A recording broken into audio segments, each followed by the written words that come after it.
The Sunsets of Miss Olivia Wiggins, written by Lester L. Laminack, illustrated by Constance R. Burgum.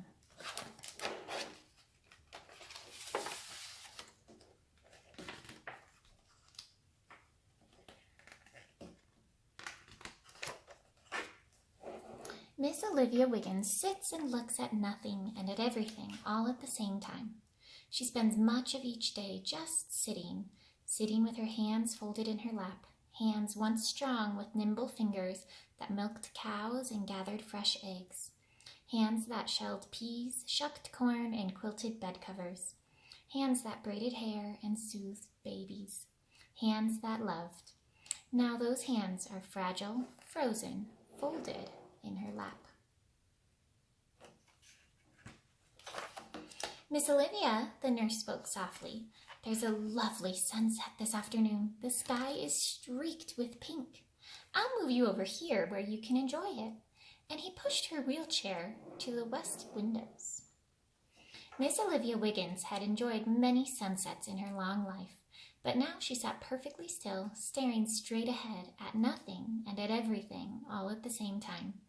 She didn't move, she didn't even blink, but slowly, quietly, she began to think.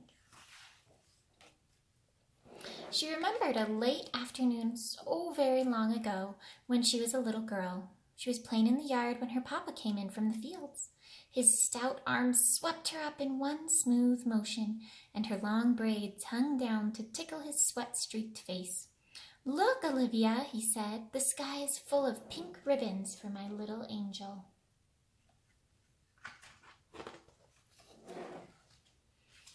The nurse returned with two visitors. "Miss Olivia, look who's come to see you. It's Miss Angel and Troy." Angel leaned over and kissed Miss Olivia's forehead.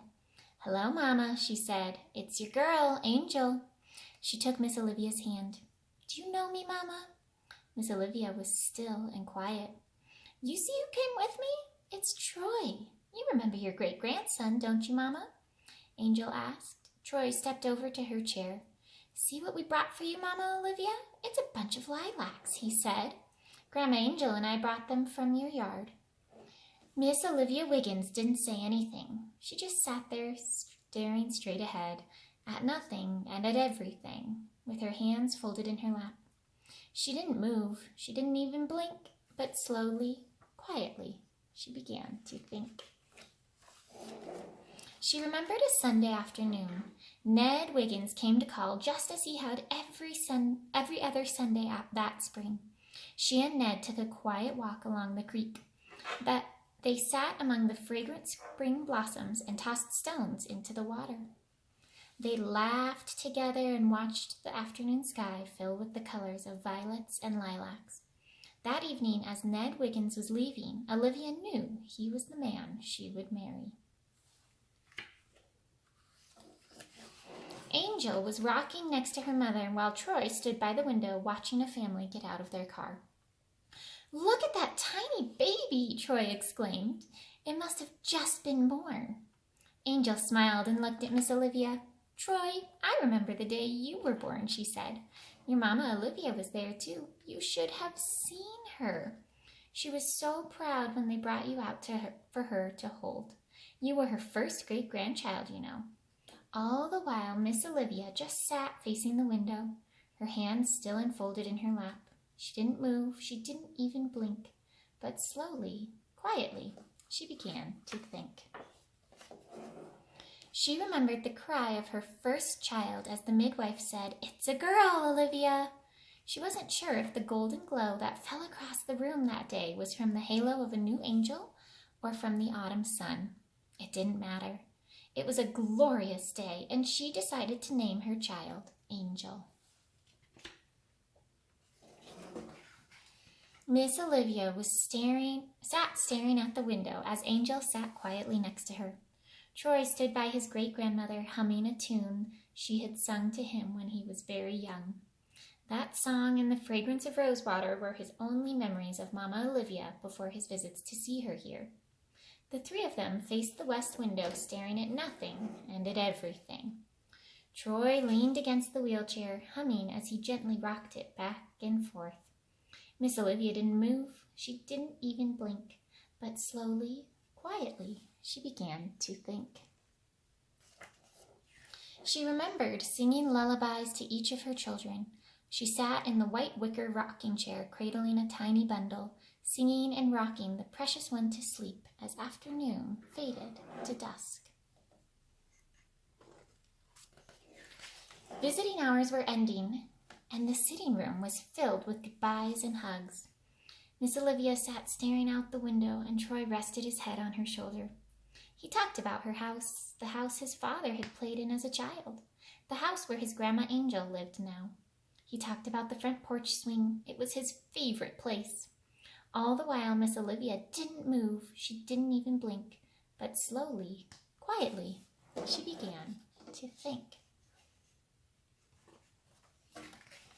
She remembered an afternoon not so long ago. Her house was filled with cousins, nieces, and nephews, her children, grandchildren, and great-grandchildren. It was the last birthday she had at home. After the celebration, each one came by to say happy birthday and give her a hug before leaving. All but Angel. She and Angel sat chatting on the porch swing, and she took Angel's hand. The chains on the swing creaked responses to crickets and frogs as the sun cast long shadows across the yard. Angel squeezed her hand and said, "Happy birthday, Mama, I love you." Then she saw one of the last rays of sun catch Angel from behind and wrap her in a golden halo. Troy walked around the wheelchair to face Mama Olivia. He didn't know what to say. He had heard the grown-ups talking about her, saying that Mama Olivia didn't even know when people visited, that she didn't understand anything anybody said. But Troy and Grandma Angel knew better. He knew that Mama Olivia couldn't talk back, that she couldn't sing her song again, that she didn't smell like rosewater anymore. But she was still his Mama Olivia. He knew that she was always there waiting for his next visit. He smiled into her eyes as the last of the sun caught the strands of his blonde hair and surrounded him in light. Angel stood up slowly. "I hope you enjoyed that sunset, Mama." Miss Olivia didn't say anything, but Angel was almost sure she saw a smile. "Did you see that, Troy? You do your Mama Olivia a world of good." Then the nurse came to get Miss Olivia for dinner. Troy stood quietly next to his Grandma Angel. He waved and blew a kiss as Miss Olivia was wheeled away to the dining room. All the while, Miss Olivia Wiggins sat perfectly still, staring at nothing and at everything, all at the same